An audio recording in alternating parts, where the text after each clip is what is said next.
Hello friends, today we are going to solve KVS TGT 2018 question paper part 2 of the reasoning. Today we start from question number 81. So in question number 81 what is it asked कि on which day of the week did 6 September 1996 fall? तो हमें इसमें बताना है कि 6 सितंबर 1996 को कौन सा डे होगा, संडे मंडे जो वीक के होते हैं। तो इसके लिए क्या होता है, एक फार्मूला होता है, इसमें हमें कुछ कोडिंग करनी होती है। जैसे कि इसमें क्या होता है कि जैन को 1 नंबर देते हैं, फेब को 4, मार्च को 4। तो इस तरह ये सभी मंथ्स है उनकी कोडिंग होती है। तो जो सितंबर का कोड होता है वो 6 होता है। इसी तरह डेज की देते हैं, संडे को 1, मंडे को 2, ट्यूसडे को 3, वेडनेसडे को 4, थर्सडे को 5, फ्राइडे को 6, सैटरडे को 7 और 0। तो जो फॉर्मूला है वो क्या है कि सबसे पहले हम डे को देखेंगे। डे जो होता है 6, ये लिखा जाएगा। फिर मंथ का नंबर, यानी कि कौन सा मंथ है, सितंबर। तो इसका क्या नंबर दिया गया है, तो सितंबर का जो नंबर है वो है 6। फिर इसके बाद करेंगे एडिशन प्लस x माइनस 1900। तो x क्या है, x हमारा वो ईयर है जो हमसे क्वेश्चन में पूछा गया है, जो हमें कैलकुलेट करना है। यहाँ पे x क्या होगा, 1996 और plus x minus 1900 divided by 4। तो ये हमारा फॉर्मूला है। अब हमारी डेट क्या है, 6 सितंबर 1996 का हमें पता लगाना है। तो इसमें फॉर्मूले में डाल देंगे। सबसे पहले डेट डालेंगे, डेट क्या है 6, फिर सितंबर का कोड क्या था, यहाँ से 6, तो वो हम यहाँ पे फॉर्मूले में पुट कर देंगे। फिर इसके बाद यहाँ पे x की जगह क्या आएगा, 1996। तो 1996 माइनस में 1900 और प्लस में x 1996 माइनस 1900 डिवाइडेड बाय 4। जब हम इसे सोल्व करेंगे तो क्या आएगा, 96 को माइनस करेंगे 1900 से 96 और 96 डिवाइडेड बाय 4। 96 को डिवाइड करेंगे 4 से तो आएगा 24। अब इसके बाद जब हम ये सब सोल्व कर लेंगे तो ये आते हैं हमारे 132 डेज। तो जो 132 डेज है, क्योंकि हर एक वीक में कितने डेज होते हैं, 7, तो हम इसे 132 से जो भी ये नंबर आएगा उसे डिवाइड कर लेंगे। तो इसे डिवाइड करने के बाद हमारा रिमाइंडर क्या आता है, तो रिमाइंडर आता है हमारे पास 6। तो जो रिमाइंडर होगा उस रिमाइंडर को हम यहाँ पे देखेंगे कि किस डेज का पड़ रहा है। तो 6 का क्या पड़ रहा है, फ्राइडे। तो हमारा आंसर होगा 6 फ्राइडे। तो इस फार्मूले की मदद से हम इस तरह के क्वेश्चन को सोल्व करते हैं। तो इसका आंसर है फ्राइडे।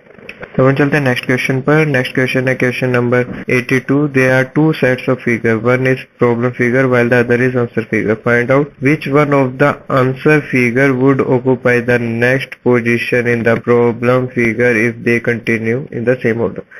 तो हमें इसका नेक्स्ट पैटर्न बताना है। अब हम देखेंगे इसमें क्या है कि ये एक फिगर इस तरह बनाई गई है जिसके नीचे की 1 2 3 4 5 क्रॉस है। अब हम यहाँ पे देखते हैं कि ये क्रॉस पहले इस डायरेक्शन में थे, तो इसके बाद अब ये इस डायरेक्शन में आ गए, क्लॉकवाइज गए। तो क्या नंबर भी सेम है इनके, देखते हैं कि 1 2 3 4 5, 1 2 3 4, नहीं, एक नंबर कम हो गया, डायरेक्शन इस तरफ आ गया। और यहाँ पे देखेंगे कि जो ये वाली साइड थी फिगर की, ये वाली साइड भी यहाँ से रिमूव हो गई है। सिमिलरली यहाँ से फिर अब ये नेक्स्ट डायरेक्शन पे जाएगा ऊपर की तरफ जाके एक और कम हो गया 3, और एक साइड पहले ये वाली कम हुई थी तो अब ये वाली साइड कम हो गई है। फिर इसके बाद हम जाते हैं नेक्स्ट में जाने के बाद हम देखते हैं कि ये वाली साइड कम हो गई है और अब ये सिर्फ 2 साइड रहेगी और ये वाला इस तरफ आ गया है और रह गया 2। तब नेक्स्ट में क्या होगा, क्रॉस किस तरफ आ जाएंगे, फिर से नीचे की तरफ आ जाएंगे। नीचे की तरफ क्रॉस, लेकिन कितने हैं, 2, तो कितना क्रॉस रह जाएगा, 1। तो सभी में एक क्रॉस है और नीचे की तरफ किस में, बी में। और साइड क्योंकि 2 थी अब ये गई है तो ये वाली साइड भी रिमूव हो जाएगी और सिर्फ नीचे वाली बेस लाइन की बच जाएगी। तो जो ऑप्शन बी है वो करेक्ट ऑप्शन है। तो हम देखते हैं नेक्स्ट क्वेश्चन पे, क्वेश्चन नंबर 83। क्वेश्चन नंबर 83 में क्या क्या, if 24 is equal to 72 and 53 is equal to 152, then find the value of the 36। तो अगर 24 को हम 72 लिखते हैं और 53 को 152 लिखते हैं तो 36 की वैल्यू हमें पता लगानी है। तो इसमें हम क्या देखेंगे कि अगर हम 2 और 4 का अलग अलग कर लेते हैं तो 2 का जो क्यूब आता है प्लस करेंगे हम 4 के क्यूब से। तो 2 का क्यूब क्या आ गया, 8, और 4 का क्यूब क्या होता है, 64। 64 प्लस 8 करेंगे तो 72। तो क्या आ गया, ये वाला आंसर आ गया कि 24 का जो है वो 72 को किस फॉर्मूले से, इससे। तब हम इसे सिमिलरली नेक्स्ट पे चेक करेंगे। 53 में भी 5 और 3 को अलग अलग करके इनका क्यूब निकालेंगे। 5 का क्यूब 125 आ गया और 3 का जो क्यूब है वो 27 आ गया, और इनको ऐड करते हैं तो इसका जो नंबर आ गया वो आ गया 152। तो सिमिलर पैटर्न हम 36 के लिए यूज करने वाले हैं। तो 36 को हम अलग करते हैं, 3 का क्यूब निकालेंगे पहले। 3 का क्यूब कितना आता है, 27। फिर हम 6 का क्यूब निकालेंगे, 6 का क्यूब कितना आता है, 216। तो इसको जब ऐड करेंगे तो क्या आएगा 243। तो जो हमारा आंसर है वो 243 इज द राइट आंसर। अब हम देखेंगे नेक्स्ट क्वेश्चन पे, क्वेश्चन नंबर 84। इसमें क्या एक प्रॉब्लम फिगर बताई गई है कि study the figure in which given matrix and find out the answer figure which completes the problem figure matrix. तो इसमें देखिए कि ये सारे बॉक्स भरे गए हैं, सिर्फ ये बॉक्स में क्या आएगा ये हमें नीचे वाले आंसर फिगर से बताना है। तब हम देखेंगे कि हमारा इसमें क्या है कि जो देखे पहले 2 सर्कल थे, इसके अंदर एक फ्लावर था, तो फिर इसके बाद एक सर्कल हो गया और फ्लावर रह गया। फिर इस वाले जब हम आएंगे थर्ड वाले पे तो यहाँ पे सिर्फ हमारे अंदर का फ्लावर रह गया। सिमिलरली इसमें क्या देखेंगे कि 2 स्क्वायर थे, पहले वाला बार बार स्क्वायर गया, फिर अंदर वाला स्क्वायर गया और इधर जो अंदर वाला डिजाइन है सिर्फ वो रह गया। सिमिलरली जब हम थर्ड इसमें आते हैं रो में, तो हम यहाँ पे क्या देखेंगे 2 ट्राइंगल है और सर्कल है, एक ट्राइंगल कम हो गया, ट्राइंगल और सर्कल रह गया। तो यहाँ पे क्या होगा, ये वाला ट्राइंगल भी कम हो जाएगा, सिर्फ सर्कल है वो रह जाएगा। तो हमारा ऑप्शन 3 इज द करेक्ट। तो हम देखते हैं क्वेश्चन नंबर 85। क्वेश्चन नंबर 85 में क्या गया है कि a word is given, it is followed by 4 other words. One out of the 4 word cannot be found by using the letters of the given word. Find that word. तो word क्या है, autograph. Autograph में हम देखते हैं यहाँ पे कि ऑटोग्राफ में जो लेटर दिए गए हैं उन लेटर से क्या ये वर्ड बन सकते हैं। तो आप देखोगे कि ROUGH ये सारे अल्फाबेट ऑटोग्राफ में आ रहे हैं। R भी आ रहा है, O भी आ रहा है और U भी है, G भी है, H भी है। सिमिलरली ग्राफ में भी सभी वर्ड आ रहे हैं, पैथोस के भी सभी वर्ड इसमें, लेकिन ग्रेट में जो है E वर्ड है, E अल्फाबेट जो है वो ऑटोग्राफ में कहीं पे भी यूज नहीं किया गया है, इसलिए ग्रेट वर्ड इस ऑटोग्राफ से नहीं बन सकता। तो इसका जो सही आंसर है वो ऑप्शन नंबर 4 होगा। अब हम देखते हैं नेक्स्ट क्वेश्चन, क्वेश्चन नंबर 86। इसमें क्या पूछा गया कि select one which is different in some way. तो इसमें से ये जो 4 फिगर दी गई है ABCD, इसमें से हमें देखना है कि कौन सी डिफरेंट है। तो इसमें हम क्या देखेंगे, ये एक अलग स्क्वायर बना रखा है जिसके एक साइड पे एक एरो नीचे की तरफ आ रहा है जो कि सेंटर से निकल रहा है, एक सर्कल है जो कि सेंटर में, और जो ये एरो है ये लाइन पे ही डाल रखा है लाइन के बीच में, पर इसकी डायरेक्शन और इस एरो की डायरेक्शन अपोजिट है। तो हम नेक्स्ट पे जाते हैं। तो क्या ये फिगर सेम ही है, अब ये पलट चुकी है, अब ये वाला जो एरो था वो नीचे की तरफ आ गया। तो अगर हम इसे क्लॉकवाइज अगर घुमाएंगे तो ये एरो नीचे की तरफ हो गया, ये दोनों की अभी भी डायरेक्शन अलग है, अपोजिट डायरेक्शन में है ये 2 एरो, और ये जो सर्कल है सेंटर में। फिर अब इसमें जाएंगे तो इसमें भी देखेंगे कि हाँ ये एरो की डायरेक्शन अपोजिट में है, बाकी सब सेंटर में है, सर्कल भी सेंटर में है। ये अब डी फिगर में हम क्या देख रहे हैं कि ये एरो और जो ये वाला एरो की डायरेक्शन है सेम हो गया, बाकी इन तीनों ए बी और सी में क्या है कि ये जो डायरेक्शन है एरो की ये एक दूसरे के अपोजिट में, पर यहाँ पे डायरेक्शन सेम है। तो ये वाला हमारा ओड वन है, तो इसलिए इसका option 4 is the correct answer. अब हम आते हैं नेक्स्ट क्वेश्चन पे, क्वेश्चन नंबर 87 में। इसमें क्वेश्चन में पूछा गया कि an address is presented below, find exactly same, इसमें कि exactly same from the given alternatives. तो ये एक इन्होंने एड्रेस यहाँ पे क्वेश्चन में दे रखा है, उसके बाद सेम मतलब एड्रेस 4 ऑप्शनों में भी दे रखे, बिल्कुल एग्जैक्टली सेम होना चाहिए। तो अब हम यहाँ पे देखेंगे कि क्या है एड्रेस, मिस्टर ए अचर यूलू 38 ट्रिप्लिकेन भुवनेश्वर 560065। अब ऑप्शन में देखना कि एग्जैक्टली सेम किस ऑप्शन में लिख रखा है। तो फर्स्ट ऑप्शन में हम देखेंगे मिस्टर ए अचर यूलू। अब इसमें क्या है कि स्पेलिंग वगैरह सब ठीक है, लेकिन ध्यान देने की क्या बात है कि क्वेश्चन में ए के बाद डॉट है और मिस्टर MR के बाद डॉट नहीं है, लेकिन यहाँ पे MR के बाद डॉट है और ए के बाद डॉट नहीं है, तो ये एग्जैक्टली सेम नहीं होगा। जब हम सेकेंड ऑप्शन पे आते हैं तो सेकेंड ऑप्शन में हम देखते हैं कि ट्रिप्लिकेन की जो स्पेलिंग है 38 ट्रिप्लिकेन की, उसमें CAN है क्वेश्चन में, लेकिन यहाँ पे क्या है, यहाँ पे E है, यहाँ पे डॉट थी इसलिए ये ऑप्शन नहीं था, यहाँ पे E आ गया तो ये ऑप्शन भी नहीं होगा। फिर हम देखते हैं नेक्स्ट पे देखेंगे हम, यहाँ पे सारी चीजें ठीक है, इसकी भी स्पेलिंग ठीक है। तो जो भुवनेश्वर है, भुवनेश्वर की भी स्पेलिंग ठीक है और ये पिन कोड भी ठीक है। तो जो ऑप्शन 3 है वो बिल्कुल एग्जैक्टली करेक्ट है, क्योंकि अगर आप फोर्थ ऑप्शन में भी देखोगे तो जो भुवनेश्वर की स्पेलिंग है क्वेश्चन में BA है, यहाँ पे V लिखा हुआ है भुवनेश्वर, तो इसलिए ये एग्जैक्टली सेम है, एग्जैक्टली सेम सिर्फ ऑप्शन नंबर 3। अब अब देखते हैं क्वेश्चन नंबर 88। क्वेश्चन नंबर 88 में क्या है कि consider the given statement to be true even if they seem to be at variance from commonly known facts and decide which of the conclusions logically follow from the given statement. तो ये 2 statement दी गई हैं, चाहे गलत भी लगे पर हमें इसे सही मान के चलना है। तो स्टेटमेंट ए क्या है, ऑल पेन आर बुक, की जो सभी पेन है वो किताबें हैं। स्टेटमेंट बी क्या कहती है, ऑल इरेजर्स आर बुक्स, कि जो सभी रबड़ है वो बुक है। तो कंक्लूजन 1 क्या है कि सम पेन आर इरेजर, कि कुछ पेन इरेजर है, क्योंकि हर पेन बुक है और ऑल इरेजर भी बुक है, तो हो सकता है कि कुछ पेन इरेजर भी हों। सेकंड क्या है, सम बुक आर पेन, कि जो सम बुक है वो पेन है, तो हो सकता है क्योंकि ऑल पेन आर बुक्स है ही, पर बुक ऑल इरेजर भी है, तो हो सकता है सम पेन आर। तो जो कंक्लूजन 1 और 2 है वो दोनों ही फॉलो करते हैं, तो इसका ऑप्शन नंबर 3 जो है वो लॉजिकल आंसर बनता है। तो हम सोल्व करते हैं क्वेश्चन नंबर 89। क्वेश्चन नंबर 89 में क्या क्या, how many triangles are there in the given figure. जो गिवन फिगर है इसमें कितने ट्रायंगल है, तो इसके लिए हम क्या करेंगे, जितने भी ट्रायंगल हमें दिख रहे हैं, जो छोटे छोटे ट्रायंगल है, इसमें हर एक में हमें एक एक नंबर डाल देते हैं। तो हम इसमें देखेंगे कि ये छोटे वाले सबसे छोटे छोटे ट्रायंगल कितने हो गए, 12, तो ये हो गए सिंगल डिजिट वाले ट्रायंगल। अब हम देखेंगे डबल डिजिट वाले, यानी कि 1 और 2 को अगर हम जोड़ देते तो एक ये बड़ा ट्रायंगल भी बन जाएगा। सिमिलरली अगर हम 3 4 को जोड़ देते हैं तो एक ये बड़ा ट्रायंगल बन जाता है। 2 और 3 को ऐड करते हैं तो एक और ट्रायंगल बन जाएगा। सिमिलरली यहाँ पे 5 और 9 को करेंगे तो ये ट्रायंगल बन जाएगा।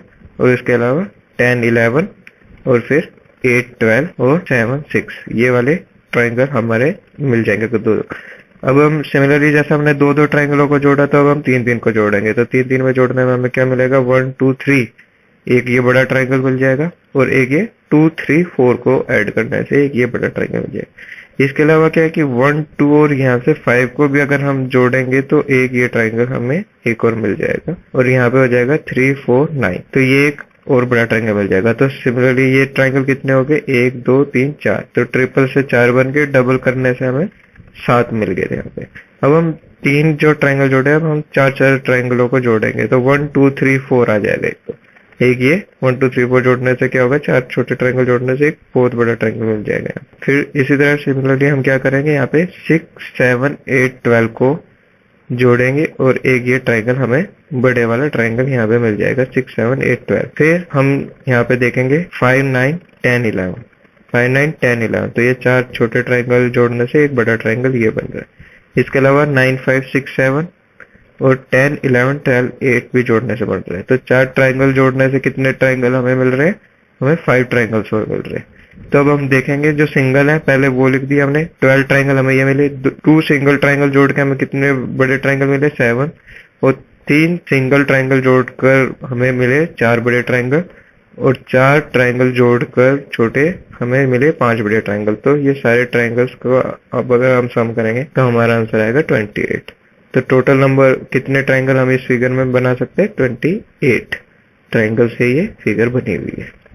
अब हम चलते हैं नेक्स्ट क्वेश्चन पे, क्वेश्चन नंबर 90। क्वेश्चन नंबर 90 में कहा है कि स्टडी द फॉलोइंग टेबल, हमें स्टडी करना है regarding maize production in lakh tons in 5 states of India and answer the question that follow. तो ये एक टेबल बनाई गई है जिसमें कि 5 स्टेट्स इधर बता रखे हैं और जो ये ईयर है कि उसमें किस किस ईयर में कितनी कितनी यहाँ पे प्रोडक्शन हुई है मेज की, ये है लाख टन्स में। तो क्वेश्चन क्या है कि in which state the production of maize has been continuously increasing every year. तो हर ईयर का किस में दे रखा है, इसमें। तो कौन सा ऐसा स्टेट है जिसमें कि मेज प्रोडक्शन कंटिन्यूअसली इंक्रीज हुई है। यहाँ पे देखेंगे कि 2012-13 में स्टेट ए में कितनी थी, 23.2, फिर क्या है 19.6। इसमें क्या है कि कंटिन्यूअसली इंक्रीज होनी चाहिए लेकिन यहाँ पे डिक्रीज हो गई है, तो ये हमारा आंसर नहीं है। तो बी में देखेंगे 18.6, तो यहाँ पे ना तो कोई इंक्रीज हुई है ना डिक्रीज हुई है, पर उसने कहा कि कंटिन्यूअसली इंक्रीज होना चाहिए, तो ये ऑप्शन भी नहीं है। फिर हम जाते हैं ऑप्शन नंबर सी पे, 28.4, 25.6, यहाँ पे भी डिक्रीज हुई है। फिर देखते हैं ऑप्शन नंबर डी, यहाँ पे 20.9, 28.6 इंक्रीज हुआ है। 28.6 से फिर 2014-15 में गए तो क्या हुआ, 23.4, ये फिर से डिक्रीज हो गया लेकिन हमें कंटिन्यूअसली इंक्रीज ही चाहिए। फिर हम जाते हैं 5th स्टेट पर। 5th स्टेट में क्या 19.8 से 20.2 इंक्रीज हुई है, 20.2 से 22.4 इंक्रीज हुई है, 22.4 से 26.3 ये भी इंक्रीज हुई है। तो सिर्फ स्टेट ई ऐसा है जिसमें कंटिन्यूअसली इंक्रीज हो रहा है हर ईयर में, तो option E is the right one. देखते हैं नेक्स्ट क्वेश्चन पे, क्वेश्चन नंबर 91। इसमें क्या पूछा गया कि select the one which is different from the other 3 alternatives. एक अल्टरनेटिव निकालना है जो कि बाकी अलग से। तो लिंक लिंक का मतलब क्या होता है कि कड़ी को जोड़ना, यानी कि जोड़ने वाली चीज को कहते हैं। बॉन्ड भी एक तरह का होता है कि एक बंधन बनना। और फिर हुक, हुक यूज किया जाता है चीजों को जोड़ने के लिए, पर ये एक तरह से इंस्ट्रूमेंट है, ना कि एक हमारी वर्ब है या फिर कोई एक ऐसी एक्टिविटी नहीं है हुक। तो हुक यूज किया जाता है लिंक करने के लिए, पर अपने आप में ये स्टेटमेंट नहीं है। जबकि कनेक्ट का मतलब भी होता है जोड़ना। तो देखेंगे लिंक, बॉन्ड और कनेक्ट का मतलब होता है जोड़ना, पर हुक का मतलब जोड़ना नहीं होता है, ये जोड़ने के लिए यूज किया जाता है। तो जो हमारा जो डिफरेंट है वो आंसर है ऑप्शन 3 हुक। हम देखते हैं नेक्स्ट क्वेश्चन पे, क्वेश्चन नंबर 92 पे। तो इसमें क्या है कि if 84 plus 29 is equal to 15 and 52 plus 16 is equal to 10, following the same logic find the value of the 83 plus 25। तो यहाँ पे आप देखेंगे कि 84 को अगर हम 29 में ऐड किया तो यहाँ पे 15 आए। तो अब हम देखेंगे कि 8 और 4 के बीच में डिफरेंस कितना था 4 का, और 2 और 9 को अगर ऐड कर लेते, 2 को 9 में ऐड करना है तो कितना आ गया 11। तो जो इसका डिफरेंस है और इसका एडिशन है उसे ऐड करेंगे तो क्या आएगा, 11 को 4 से ऐड करेंगे तो 15, जो कि हमारा आंसर आ गया। सिमिलरली हम यहाँ पे देखेंगे 52, तो 5 माइनस 2 कितना हो गया 3, डिफरेंस कितना है 3। और 16 का एडिशन कितना है 1 प्लस 6, तो ये 7। तो इन दोनों को ऐड करेंगे 7 प्लस 3 कितना आ गया 10। तो अब हमें वैल्यू निकालनी है 83 और 25 की। तो सिमिलरली क्या करना है, पहले डिजिट के जो दो है इनको माइनस करना है, 8 और 3 को 5, और जो सेकंड नंबर है इनकी जो डिजिट है इनको ऐड करना है, 2 प्लस 5 7। तो जो भी इनके आंसर होंगे उनको ऐड करना है, 7 प्लस 5 12। तो हमारा जो सही जवाब आया वो आया 4th, यानी कि 12। हम देखेंगे नेक्स्ट क्वेश्चन पे। नेक्स्ट क्वेश्चन क्या है कि what is the price of the ball, कि बॉल का प्राइस क्या है। तो स्टेटमेंट 1 दे रखी है कि total price of the hockey stick and the ball is 650, कि हॉकी और बॉल का जो प्राइस है मिलाकर वो 615 है। स्टेटमेंट 2 क्या है, price of the hockey stick is ₹200 more than twice of the cost of the ball. तो ऑप्शन क्या दे रखा है कि data in statement 1 alone is sufficient to answer the question. क्या हम सिर्फ स्टेटमेंट 1 के बेस पे निकाल सकते हैं। स्टेटमेंट 1 के हिसाब से क्या है कि अगर हम निकालते हो कि स्टिक का प्राइस है h और बॉल का है b, तो h plus B is equal to 650। तो क्या हम इससे बता सकते हैं, क्वेश्चन क्या था, what is the price of the ball, क्या प्राइस है। हमें ये पता है इन दोनों का जोड़ जो है वो 650 है दोनों की कॉस्ट का, पर क्या हम सिर्फ प्राइस का एक बॉल का प्राइस बता सकते हैं इस स्टेटमेंट से, नहीं। लेकिन क्या data statement 2 alone is sufficient to answer the question. तो स्टेटमेंट 2 क्या है कि price of the hockey stick, जो प्राइस है हॉकी स्टिक की वो क्या है 200 रुपए ज्यादा है किससे, then twice the cost of the ball, जो बॉल की कॉस्ट है अगर उसे दुगना कर दे और उसमें 200 रुपए जोड़ दे तो वो हॉकी स्टिक का रेट है। पर क्या हम सिर्फ इस स्टेटमेंट से हम आंसर निकाल सकते हैं, नहीं निकाल सकते, इससे भी हमें नहीं पता चलेगा।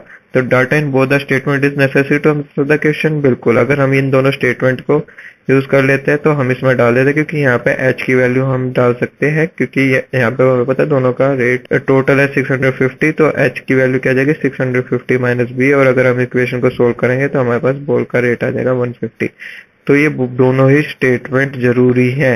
यहाँ पे मैंने आपको सोल्व करके दिखाया, लेकिन क्वेश्चन में सॉल्यूशन नहीं पूछा, उन्होंने ये नहीं पूछा कि प्राइस ऑफ द बॉल क्या आएगा, क्योंकि ऑप्शन में 4 नहीं, उन्होंने बस ये पूछा कि कितनी स्टेटमेंट लगेंगी। तो स्टेटमेंट 1 और स्टेटमेंट 2 दोनों ही नेसेसरी है हमें इस क्वेश्चन को सोल्व करने के लिए। अब हम देखते हैं नेक्स्ट क्वेश्चन पे, क्वेश्चन नंबर 94 कि choose the correct option from the given one which will complete the series. तो हमें सीरीज कंप्लीट करनी है, तो हम देखेंगे कि एक वे प्लस का साइन है, जो 4 साइड है, इसके हर एक कॉर्नर पे कुछ ना कुछ डायग्राम है। यहाँ पे सर्कल है, यहाँ पे ट्रायंगल है, यहाँ पे स्टार है और यहाँ पे कुछ नहीं है। अब हम यहाँ पे क्या किया, अगर हम इस फिगर को क्लॉकवाइज 45 डिग्री के एंगल पे घुमाते हैं तो ये स्ट्रक्चर ऐसा दिखेगा। जो ये सर्कल था ये यहाँ पे आ गया, और ये ट्राइंगल था ये इस तरह की शेप में आ गया, और ये हमारा स्टार यहाँ पे आ गया, और ये जो खाली जगह थी वो यहाँ पे। और अगर हम 45 पे डालते यानी कि यहाँ का 90 डिग्री बना देते तो ये वाली फिगर बनेगी। लेकिन क्या 45 डिग्री पे ये जो फिगर है वो क्लॉकवाइज घूम रही है, तो यहाँ पे भी हमें जो 45 डिग्री पे घुमाएंगे तो ये क्या हो जाएगा, एक तो क्रॉस का साइन बन जाएगा, तो क्रॉस का साइन इसमें और इसमें। लेकिन ये सर्कल यहाँ पे तो ये टॉप पे आ जाएगा, यहाँ पे नीचे चला गया, तो सिर्फ इस फिगर में टॉप में, तो ये वाला जो आंसर है ये इसका करेक्ट ऑप्शन है। नेक्स्ट सीक्वेंस में ये आएगा। यहाँ देखते हैं नेक्स्ट क्वेश्चन, क्वेश्चन नंबर 95 में। तो क्या कह रखा है कि कंप्लीट द गिवन सीरीज। तो जो सीरीज है उसमें क्या दे रखा है 4, 6, 9, 13, 1/2 और उसके बाद क्या आएगा ये हमें बताना है। तो देखो फ्रेंड्स क्या होता है कि जब भी अगर सीक्वेंस आपका इस तरह आ जाता है ना अर्थमेटिक, अगर कोई भी एक डेसिमल में आ जाता है 1/2 इस तरह का आ जाता है, तो जो आपकी सीक्वेंस है ना वो रेशियो में चेंज होती है। तो अगर हम इसे करते हैं चेंज तो क्या देखेंगे 4, 6, 9, 13, 1/2 को हम सोल्व करते हैं तो ये आएगा 27/2। तो अब हम रेशियो निकालेंगे कि अगर जो सेकंड स्टेटमेंट है यानी जो ये नंबर है और जो फर्स्ट नंबर है इसके बीच का रेशियो क्या है 6/4, रेशियो क्या है 3/2, तो 9/6 का रेशियो क्या है 3/2। सिमिलरली यहाँ पे क्योंकि ये सोल्व होकर 27/2 हो गया था, 27/2 का अगर हम रेशियो 9 से निकालेंगे तो क्या आएगा 3/2। तो ये देखेंगे 3/2 की रेशियो में ये चेंज कर रहा है। तब यहाँ पे इस नंबर को हम x मान लेते हैं और x को अगर 27/2 से निकालेंगे तो क्या आना चाहिए, जो बाकी पैटर्न है इज इक्वल टू किसका होना चाहिए 3/2। अगर हम इससे सोल्व करेंगे तो हमारे पास आएगा x की वैल्यू आ जाएगी 81/4। अब क्योंकि ये नंबर जो ऑप्शन है ये इस फ्रैक्शन में दे रखे हैं तो फ्रैक्शन में निकालने के लिए क्या करेंगे हम 81 को 4 से डिवाइड करेंगे और ये 4 2 80 पे और ये 1 रिमाइंडर आ जाएगा। तो इसे हम कैसे लिख सकते हैं 21/4। तो 21/4 इसका करेक्ट आंसर है, option 2 is the correct one. अब हम देखते हैं नेक्स्ट क्वेश्चन, क्वेश्चन नंबर 96। इसमें क्या पूछा गया कि in a code language print is written as RQGOS। तो प्रिंट को कोडिंग से RQGOS लिखा गया था। Then how will dream will be written as in the same code language. तो ड्रीम को हम कैसे लिखेंगे, तो कोड निकालने के लिए क्या किया हमने, पहले प्रिंट को लिख लिया यहाँ पे और RQGOS को। तो इसके बीच का हम डिफरेंस देखने कि क्या कोड है। तो इसमें क्या देखेंगे P के बाद 1 का डिफरेंस है Q और फिर R आता है। तो इसमें हम D के बाद भी क्या लिखेंगे कि 1 का डिफरेंस लगा के D के बाद क्या है E और फिर F। तो यहाँ पे देखेंगे F किस किस में, ऑप्शन नंबर 1 में 4 में। फिर हम देखेंगे नेक्स्ट में क्या है Q और R। इसमें कोई डिफरेंस नहीं है, बस डायरेक्शन चेंज होगी कि R से पहले क्या आएगा Q आएगा। तो यहाँ पे भी R है तो Q आएगा। तो FQ किस में है, तो FQ इसमें है, F इसमें FT है। तो इस कोड के बेस पे हमें पता चल जाता है कि जो इसका ऑप्शन है वो फर्स्ट इज राइट है। पर फिर भी हम आगे भी सोल्व करते हैं तो इसे देखते हैं कि I के कैसे लिखा गया है। तो I से एक वर्ड पहले H आता है, उससे पहले G आता है, तो इसे G लिखा गया है। तो यहाँ पे हम E के साथ भी वही करेंगे कि E से एक पहले D और फिर उसके बाद C। तो नेक्स्ट क्या हो जाएगा C आ जाएगा। N के बाद क्या आता है O, A के बाद तो क्या आएगा यहाँ पे B। तो यहाँ पे T से पहले क्या आता है S। तो यहाँ पे M से पहले क्या आएगा L। तो जैसे प्रिंट करके जो है यहाँ पे FQCBL है। तो यही हमारा सही जवाब है। तो हम देखते हैं नेक्स्ट क्वेश्चन पे, question number 97। There are 5 ladies A, B, C, D, E are sitting in a line facing south। तो जो A, B, C, D है वो फेस करके बैठी है साउथ की तरफ। And there are 5 men L, M, N, O, P are sitting in a line parallel to above line facing north। अब जो मैन और वुमेन है वो एक दूसरे को फेस करके बैठे हुए, तो एक हम यहाँ पे लाइन लगा लेते हैं, एक पैरेलल लाइन इसमें। तो यहाँ पे वुमेन देखेंगे तो साउथ की तरफ मुंह करके बैठी है, यानी कि इस तरफ नीचे की तरफ साउथ में A, B, C, D, E है। और यहाँ पे L, M, N, O, P यहाँ पे बैठेंगे। लेकिन ये किस तरह बैठेंगे, ये सीक्वेंस या ऐसे नहीं लिखना है कि ABCD है, ये इसके लिए हमें यहाँ पे बताए गए हैं 5 ऑप्शंस, तो उस पे देखेंगे। तो यहाँ पे आता है कि A, L and R diagonally opposite to each other. तो A और L कैसे डायगोनली है, चाहे तो A यहाँ पे आएगा तो L यहाँ पे आएगा, या फिर A इधर आएगा तो L इधर आएगा। फिर दूसरा क्या है कि M is at one end of the line. तो M चाहे तो यहाँ पर है या यहाँ पर है। तो ये देखेगा कि अगर M यहाँ पे होता है तो फिर A यहाँ पे होगा। सिमिलरली मतलब M इधर है तो क्योंकि A के अपोजिट L है तो L यहाँ पे ही आ पाएगा या यहाँ पे आ पाएगा, तो भी नहीं है। फिर तो एक एंड पे लेने के बाद है कि D is just to the left of E and opposite to O। तो जो D है वो लेफ्ट है E के। नेक्स्ट स्टेटमेंट क्या कि P is just to the left of M and is opposite to B। जो P है वो लेफ्ट है M के। तो यहाँ पे अगर हम M को बिठाते हैं तो M का लेफ्ट क्या आएगा इस तरफ, लेकिन इस तरफ कोई रो नहीं है क्योंकि एक एंड पे ही आ सकता है M। इसमें बताया गया सेकंड लाइन में M is at one end of the line. तो यहाँ पे M नहीं आएगा। तो यहाँ पे M नहीं आएगा तो M कहाँ पे आएगा इस तरफ। तो M के is just to the left. तो लेफ्ट में कौन बैठा है P, ये फोर्थ लाइन में। तो P के अपोजिट में कौन है B। तो ये भी क्लियर हो गया। अब यहाँ पे आ गया है तो अब क्लियर हो गया कि A ना तो यहाँ आ सकता है ना यहाँ पे आ सकता है, क्योंकि डायगोनली शेप में होना चाहिए। तो A कहाँ पे आएगा, यहाँ पे आएगा। तो A के डायगोनल में क्या जाएगा L। तो L यहाँ पर आ जाएगा। तो ये सिटिंग पोजीशन हो गई। अब देखेंगे हम थर्ड लाइन में क्या बता रखा है कि D is just to the left of E and is opposite to O. तो ओ हमारा यहाँ पे आ चुका है और इसमें फिफ्थ लाइन में क्या बताया कि E is opposite to N which is just right to L. तो एल के राइट में क्या है, एन आएगा, यहाँ पे एन आ जाएगा और इसके अपोजिट में क्या है, ई आ जाएगा। तो इस तरह हमारे पास ये सीटिंग पैटर्न हो जाएगा। तो इसमें पूछा क्या गया है क्वेश्चन में कि which man is sitting in the middle of his line. तो मैन वाली लाइन कौन सी है, L M N O P. तो इसके मिडल में क्या आ गया जो इन्होंने दे रखा है, ओ। तो हमारा आंसर क्या है, ओ। अब हम देखते हैं नेक्स्ट क्वेश्चन पे। नेक्स्ट क्वेश्चन में क्या है कि pointing to a boy Shashi says he is the son of my grandfather's only child, then how is the boy related to Shashi. तो अब हम क्या देखेंगे कि शशि के जो ग्रैंडफादर है, मतलब यहाँ पे शशि के फादर या मदर है, उसके ग्रैंडफादर, उनके ग्रैंडफादर हो गए शशि के ग्रैंडफादर। तो शशि के जो ग्रैंडफादर का सन of my grandfather's only child, he is the son of my grandfather's only child. तो ग्रैंडफादर का एक ही सन का जो चाइल्ड है, only child of my grandfather's only child. तो ग्रैंडफादर का एक ही चाइल्ड है, वो चाहे तो लड़का है या फिर एक फीमेल है, या मतलब उनकी बेटी है। तो उसका जो सन है उनमें से कोई एक ही है, क्योंकि ग्रैंडफादर के सिर्फ एक ही चाइल्ड है। क्या लिख रखा है, ओनली चाइल्ड। तो उनके जो सन है, उनका सन, इनका जो सन है, तो ही is the son of my grandfather's only child. तो शशि का भी ग्रैंडफादर हो गए, इनके भी हो गए, क्योंकि वो एक ही है। तो दोनों के ये सेम ही पेरेंट हो गए, चाहे तो ये फादर है या मदर है, जो भी है। तो क्या, how is the boy related to Shashi. तो जो सन है ये तो लड़का हो गया, शशि क्या है, फीमेल है। तो ये इन दोनों का आपस में क्या रिलेशन हो गया, ये भाई बहन हो गए। तो वो लड़का क्या लगता है, भाई लगता है। तो ऑप्शन 1 इज द करेक्ट। देखते हैं नेक्स्ट क्वेश्चन पे। नेक्स्ट क्वेश्चन में पूछा गया कि find out the answer figure in which the question figure is embedded written. तो जो क्वेश्चन में फिगर है, ये वाली फिगर इन आंसर फिगर में से किस में। तो देखेंगे कि ये वाली लाइन और ये इस तरह 90 डिग्री के एंगल में, यहाँ पे किस में, इसमें कोई भी नहीं है इस तरह की। इसमें ये लाइन है, यहाँ पे 90 डिग्री का है।